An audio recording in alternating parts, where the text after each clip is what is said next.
অস্ত্র ভান্ডারের ছবি দেখাবো। দেখুন, ক্যানিং এ তৃণমূল নেতার বাড়ি থেকে এই অস্ত্র ভান্ডার উদ্ধার হয়েছে। তৃণমূল নেতার বাড়িতে আগ্নেয়াস্ত্র, কার্তুজ, যে ছবি আপনাদের দেখাচ্ছি, ক্যানিং এর হাটপুকুরিয়া গ্রাম পঞ্চায়েতের এই ঘটনা।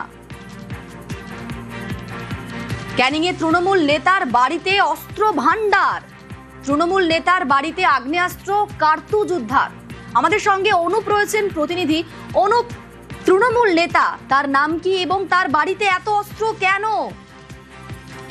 দেখো, পুলিশ সূত্রে যেটা আমরা জানতে পারছি, গতকাল কিন্তু পুলিশ খবর পেয়ে এই যে ক্যানিং থানা দেবীসভা গ্রামের তৃণমূল নেতা আফতার হোসেন সর্দারের বাড়িতে তল্লাশি চালিয়ে একটি বন্দুক, এক রাউন্ড গুলি ও 125টি খালি 12 বোর কার্তুজ উদ্ধার করে এবং তিনি কিন্তু এই যে আগ্নেয়াস্ত্র বা তার যন্ত্রাংশ সেগুলো কিন্তু উদ্ধার করে এবং একটি লম্বা ভারী এয়ার গান উদ্ধার করা হয়েছে।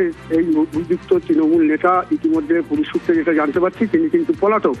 তবে তিনি কি কারণে তার বাড়িতে এই যে হচ্ছে বন্দুক এবং কার্তুজের খোল এইসব রেখেছে সেগুলো কিন্তু তদন্ত শুরু করেছে ক্যানিং থানার পুলিশ।